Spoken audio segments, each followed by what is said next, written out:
No. Is that enough proof for you? Hey, my paranormal soldiers, what's up? I am back with another video. Anyway, this is going to be kind of lengthy. So I was watching the podcast on Dead Air Full Spectrum or Full Spectrum Dead Air, one of those two. But I'll put it in a description and link below. So the podcast was with Corey and Jen Heisman, Cody and Satori, Steve, and Aaron Bush. And it was hosted by Ken DaCosta and George Lopez. So what they talked about here was pretty much what they talked about with Jason Hawes. But the difference here is, and I'm going to say something nice, is they were each allowed to talk and tell about their story pertaining to the question asked by Ken DaCosta. Ken DaCosta talks a lot, and I'm not making fun of him. A lot of fucking people talk a lot. But I cut out a lot of the video. So again, go and watch the full video after you watch this video in case you missed anything or think I clipped anything out or just to get a full understanding of what's going on.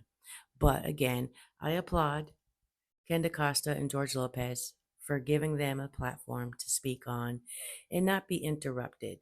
When they were on Jason's show, it was just kind of all over the place and people are kind of like, what's going on? What's going on? So, and I even told Corey Heisman, I hope I said your name right. I always say people's name wrong, that it was a little all over the place and it was hard for people to understand.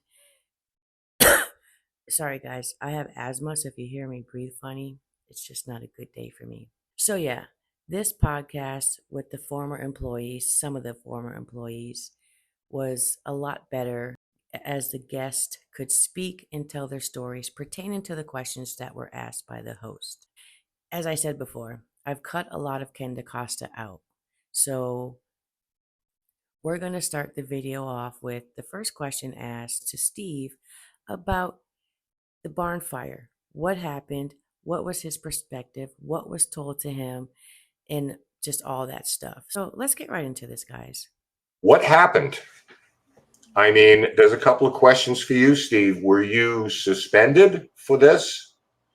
Never. Nope. Never. I got the call the following morning when they said, because there was a few different things that they thought it might be. And then I got the call from Satori and Jacqueline and stating that they believe it was discarded rags. It was a complete accident, not to worry. I don't remember putting rags in the said bag that they said they did. I don't remember. But nevertheless, this is what they said. It was very upsetting. And I was still there, and I told her, look, I don't need to come back there. You know, I'm really sorry. I apologized over and over, and she absolutely said, no, you're part of this Conjuring House family. I want you to stay. It was a complete accident. We have insurance. The insurance will take care of everything. I assure you. And I was employed there for months and months after, and I kept telling her, you know, and not that I saw her a lot. I would say, listen, every time I go by that barn, it kills me to drive by that barn. And she said, it's not, don't worry about it. It was a complete accident. It just happened. And, you know, we'll make it right. Don't worry about it. Yeah. And she hired me to do it. It wasn't, you know, a weekend hacking. She's the one that was paying me, and she okayed all the work. And I was, I saw that. I was pretty hurt when I saw that again. It just brings it all back from December. Yep, I know, Steve, and it's like you devastated by it. I know.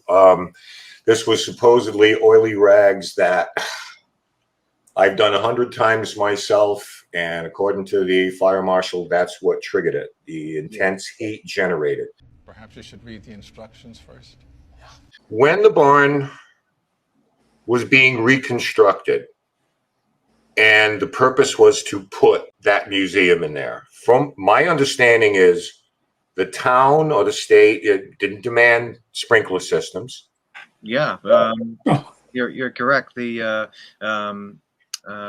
was no sprinkler system needed in the barn. So once again, Ken's explanation or what he's trying to say is very long. So basically, he says, and go ahead and watch, please go watch the full video on Dead Air Full Spectrum. But basically, Ken says or talks about how the town hall was so gracious to Jacqueline and the employees, told them they didn't need a sprinkler system in the barn, blasey, blasey, blasey.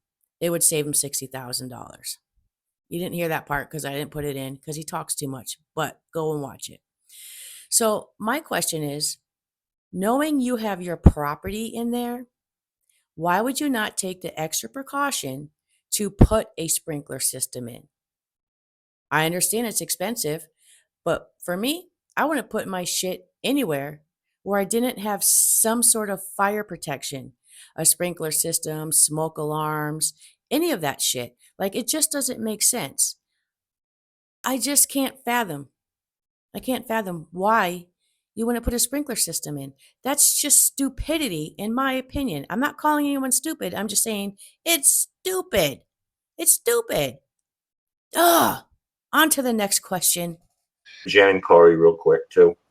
You had an accusation hurled against you by the former owner that just came out of left field. But just to frame it, can you just run through it as quick as you want to one last time?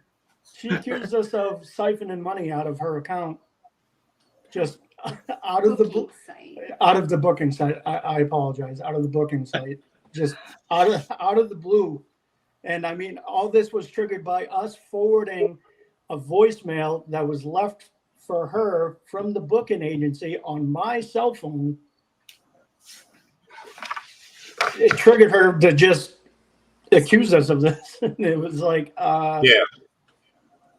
You know, I don't understand why we would use our own personal information if we were in fact doing this. So just so you guys know, and this has been reported on the news, the asking price of the Conjuring house when Jen and Corey were selling it was $1.2 million. They just got paid $1.5 million.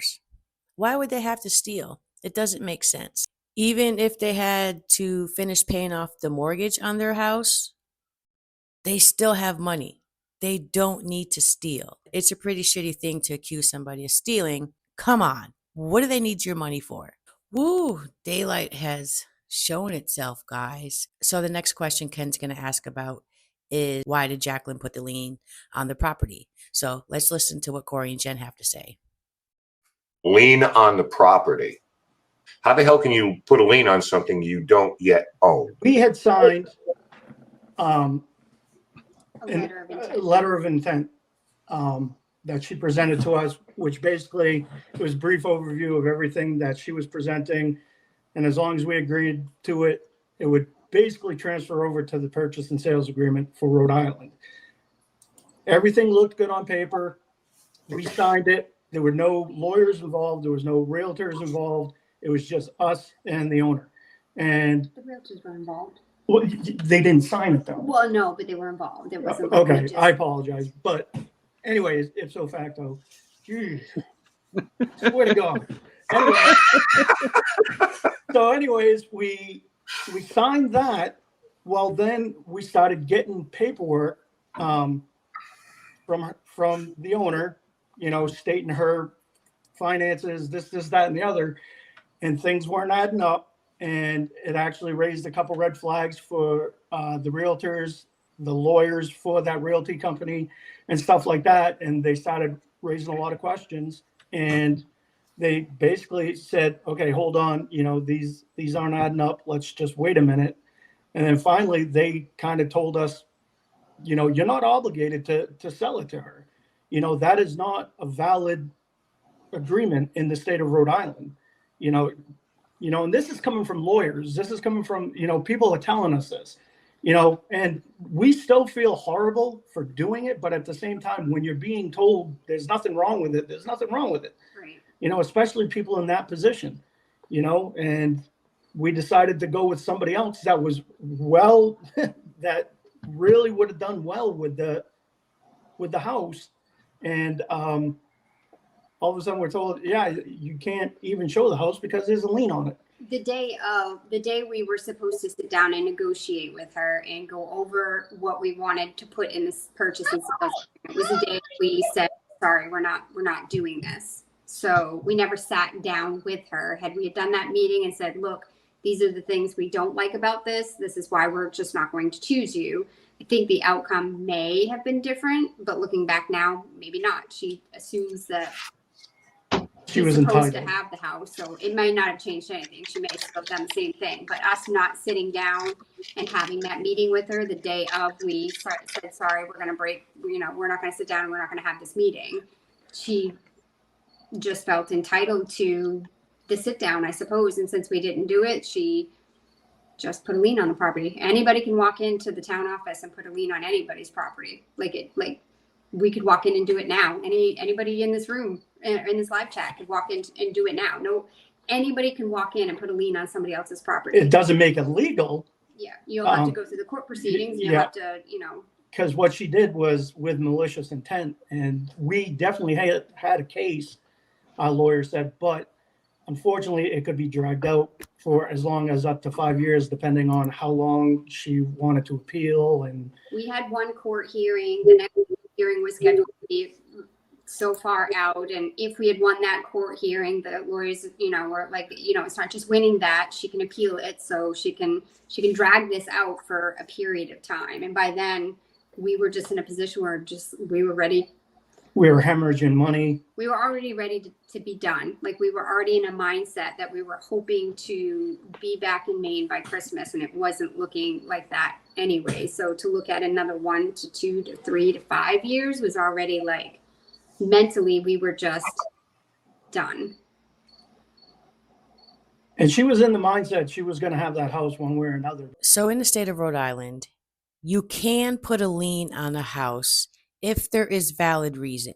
You can't just walk up to the city clerk's office or the recorder's office and say, hey, I want to put a lien on that house over there on Round Top Road just because. No, you got to have a valid reason, and you got to file in court.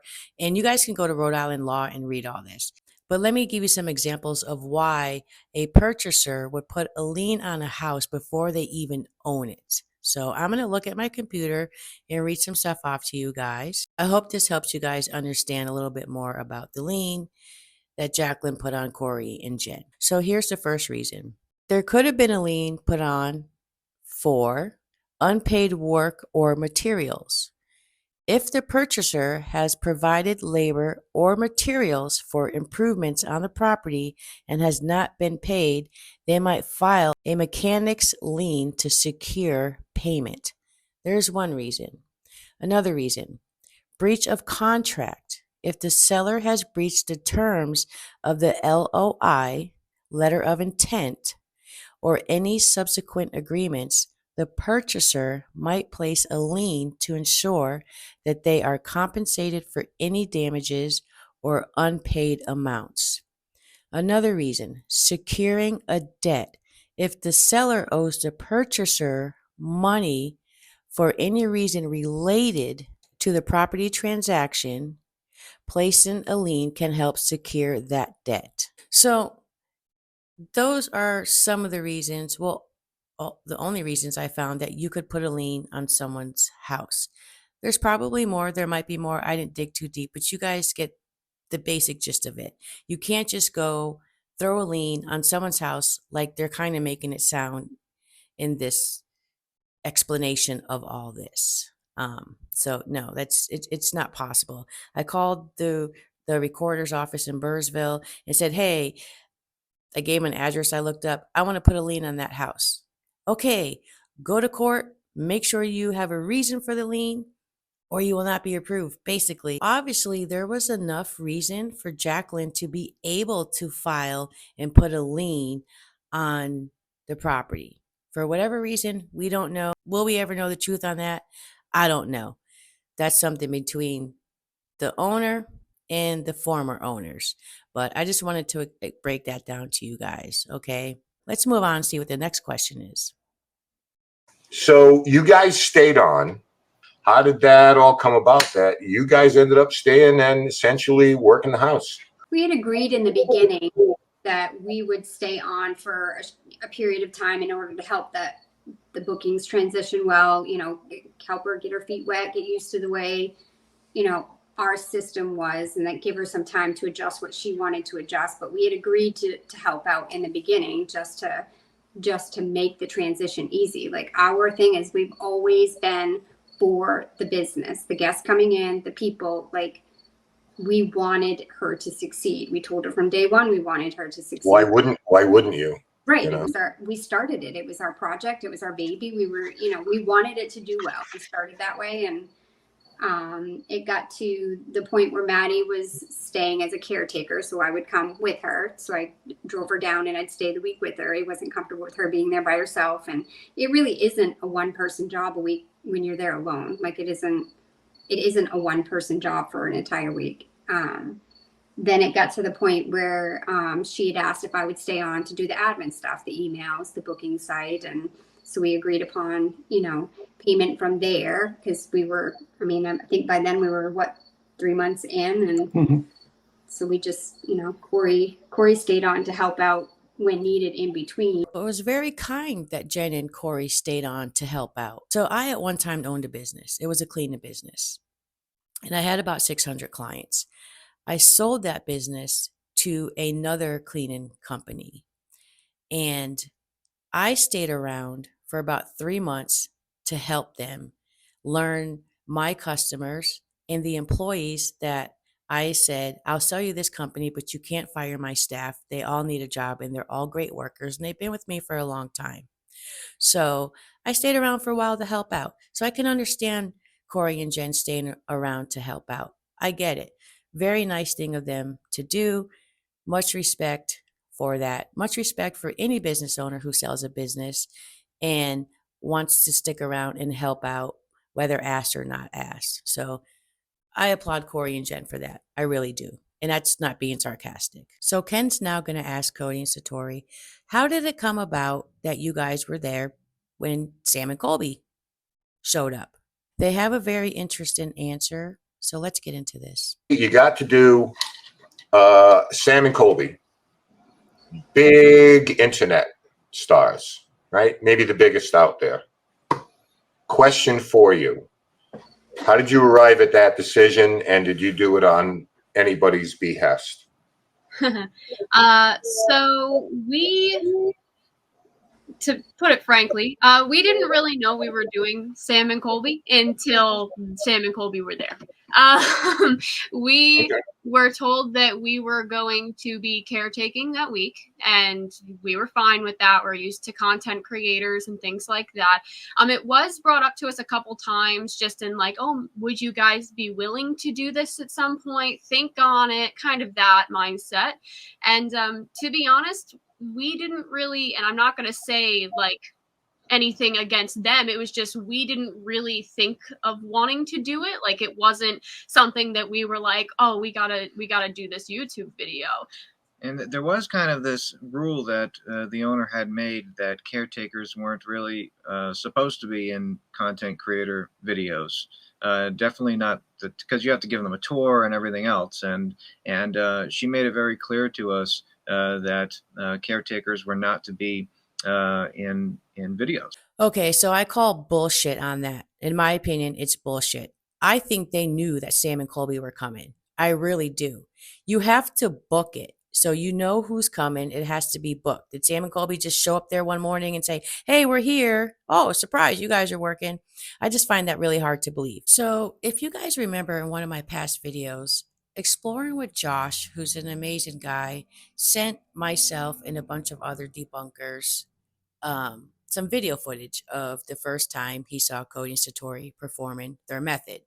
How that came about, and I'll give you a quick rundown, is they were with Rhode Island Paranormal, and Mandy, a team member on the team, reached out to Exploring with Josh and said, hey, I got some friends here. They have this crazy method to contact spirits. Well, they didn't hear back from Exploring with Josh. So then Satori inboxes him and basically says, hey, this is not a trick. We really want to show you something, blah, blah, blah.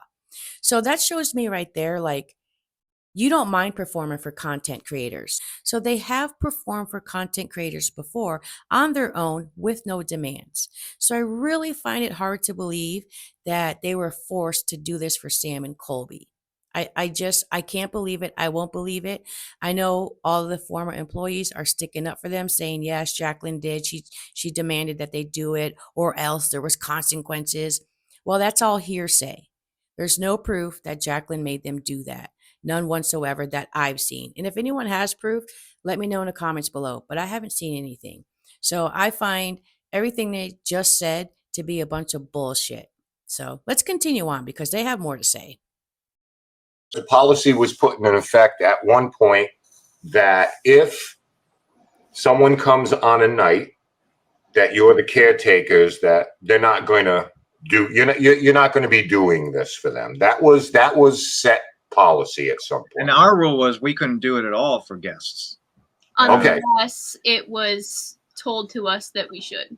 That was sort of the Yep. rule there. It was, we don't do it. It's not while we're working because we're making money working. We didn't want to make money off of it anyway. You know, like, you're not really supposed to do it until it was somebody that was desired to see that, and then we were told to do it. So Ken says it's a set policy, and then Cody and Satori say, and it was also our rule that we don't do it while we're working. Yes, Jacqueline did admit in a video with Spirit Tiff that they do not perform their method there. We got that. We understand that. She said that. Now, if she's making him do it, we don't know that. Nobody knows that. Again, hearsay. So I can't believe her. I can't believe them. I don't believe anyone on that situation. But when they say they made it a rule to not do it for people while they're working because they don't want to get paid for it, I find that really hard to fucking believe, because there's many videos of them doing this method with Rise Up Paranormal, Ken DaCosta's team, and people who pay to go to these locations and know that Cody and Satori are performing. Now, whether or not they got paid from that or a split from that, we'll never know, because none of them are going to tell the truth. But I tend to think that, in my opinion, they got paid every time they did a little show with Rise Up Paranormal or with some location somewhere. They got some kind of payment for that. So, yeah. I don't buy that we do it for people organically shit like they used to say. But let's keep going. Why did you feel you had to acquiesce to that request? What you're telling me is you're not going to do it for the paying guests. The paying guests are going to sign a waiver with prior notice that they're not to approach you to do it. You're not going to do it. You're going to give a tour. You're going to watch after groups like any other caretaker. Mm-hmm. You're not doing this stuff. So what was the exception to that? We were put in some very tough situations that, looking back on, we probably should have walked away a long time ago. But we didn't, because that property is definitely a magical place. It's a beautiful piece of property, and we love interacting with guests. And you know, that was the only thing we were really doing at that point. You know, while we were working there, we were there 2 weeks out of the month. Most caretakers did 1 week out of the month.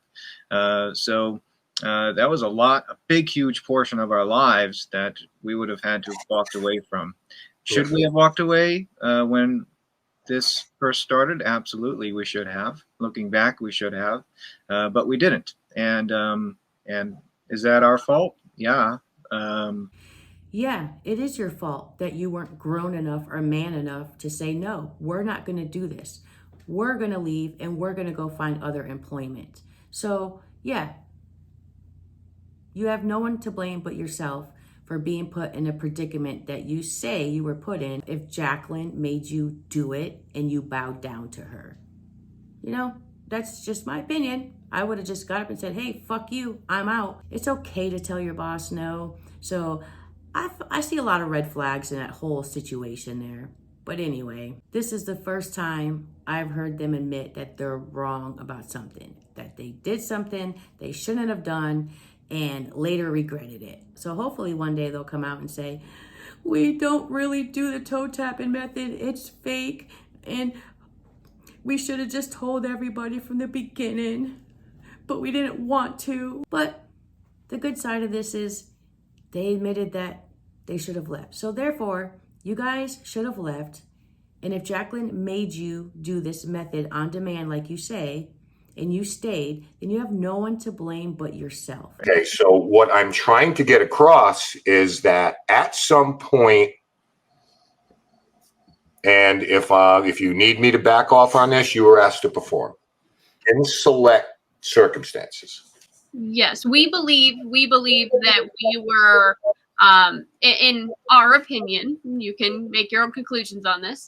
We believe that we were kind of like a show in certain instances, and we didn't want to be.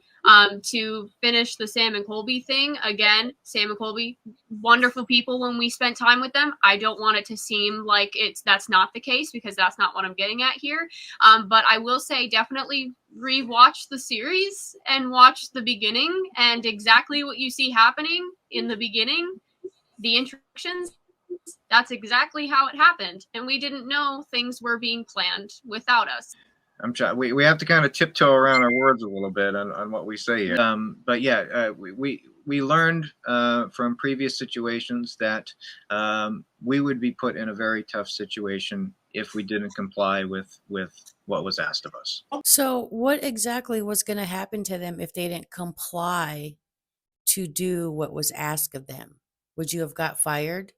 Oh, well, you didn't want to do your method anyway. When Jacqueline allegedly told you, you're going to do this when I tell you're going to do it, and that's it, why, again, didn't you just quit? Why didn't you quit?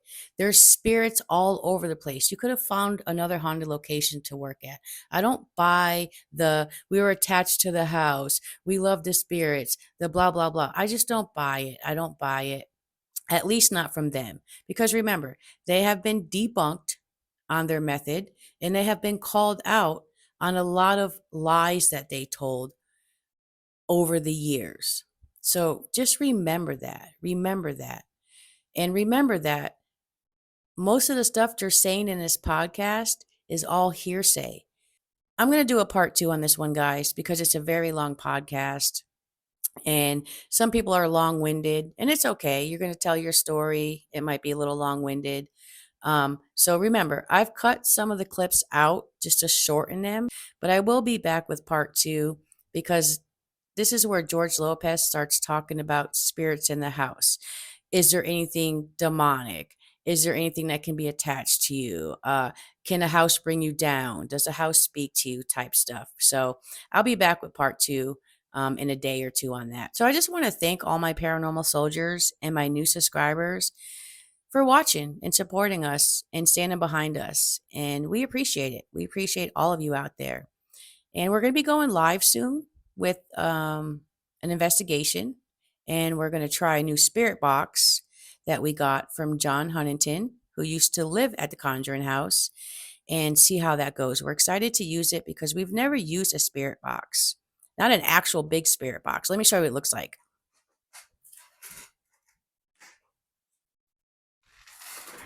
So here's a spirit box that John sent us. We've always used an SB7. Not too often. We don't really use it too often. We're more about the real time and taking pictures and video and stuff like that. But we'll be going live at some point and showing you guys how his box works. But let me turn it on. Maybe you guys can hear what it says when you turn it on.